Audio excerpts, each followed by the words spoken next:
Bonjour à tous, un T-Roc R et un buggy électrique confirmé chez Volkswagen, un premier aperçu du Skoda Kamiq et de la supercar Ginetta du Salon de Genève 2019. Ça c'est notre affiche du jour. Avant cela, le palmarès des voitures les plus volées avec le retour d'une Française en tête.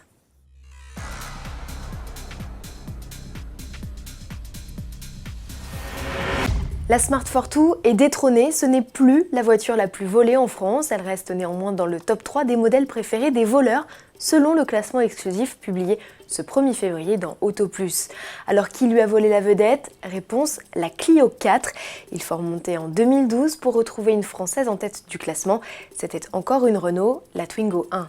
Surprenante cette position de la Clio? Non, et c'était même prévisible puisque la citadine avait fait un bond spectaculaire à la 2e place l'an passé.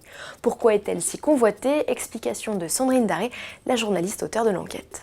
Elle est extrêmement facile à voler avec des outils de piratage électronique que les voleurs arrivent à se procurer aujourd'hui très facilement et qui leur permet de démarrer le véhicule comme s'ils avaient la clé ou la carte en l'occurrence d'origine.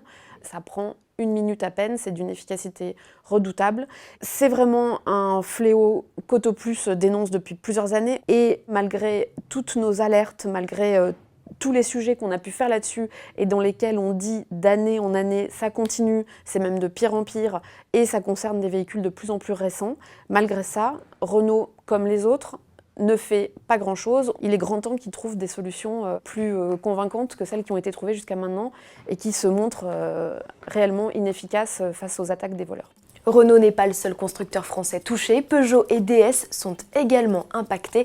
Au total, 9 françaises apparaissent dans le top 20 des modèles les plus volés. Un classement à retrouver en intégralité dans Auto Plus numéro 1587, disponible dès ce 1er février chez votre marchand de journaux et sans limite de temps sur notre kiosque en ligne. Dans un mois pile, ouvre le Salon de l'Automobile de Genève. Comme d'habitude, à l'approche de l'événement, les constructeurs nous appâtent avec des teasers. Et dans le genre, Skoda est plutôt bon. Après avoir révélé le nom de son SUV citadin, il dévoile un aperçu du Kamiq via 2 croquis. Il hérite des mêmes lignes robustes et dynamiques que ses grands frères, les Karoq et Kodiaq.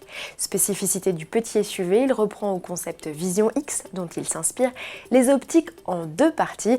Skoda avait déjà initié la tendance en découpant à la verticale cette fois le regard de l'Octavia. Du côté de la maison mère Volkswagen, l'identité d'au moins une nouveauté se confirme. Il y aura bien un buggy sur le stand du constructeur à Genève. Une première esquisse a été dévoilée et l'on retrouve tout l'esprit du modèle star des années 60. La motorisation thermique en moins puisque ce e-buggy est 100% électrique. Il s'agit du 5e membre de la famille ID et le 2e au look néo-rétro après le combi. Autre vedette annoncée très prochainement, le T-Roc R. Dans une vidéo, Volkswagen met en scène son SUV citadin survitaminé sur l'exigeant circuit du Nürburgring. Au volant de ce modèle, vraisemblablement équipé du 2 litres TSI de la Golf GTI TCR, le double champion du monde de rallycross Peter Solberg s'éclate. On a désormais hâte de connaître la fiche technique du petit SUV chic qui, rappelons-le, se déclinera également en version cabriolet avec capote souple dès 2020. Pour finir sur une note sportive, Ginetta annonce officiellement l'arrivée d'une supercar homologuée route au Salon de Genève. L'artisan britannique, plus connu pour ses voitures de course, précise qu'elle sera équipée d'un V8 atmosphérique maison de plus de 600 chevaux. Il sera associé à une boîte de vitesse séquentielle, le tout recouvert d'une carrosserie à l'aéro optimisée. On a hâte de la découvrir en vrai. Bon week-end à tous et à lundi.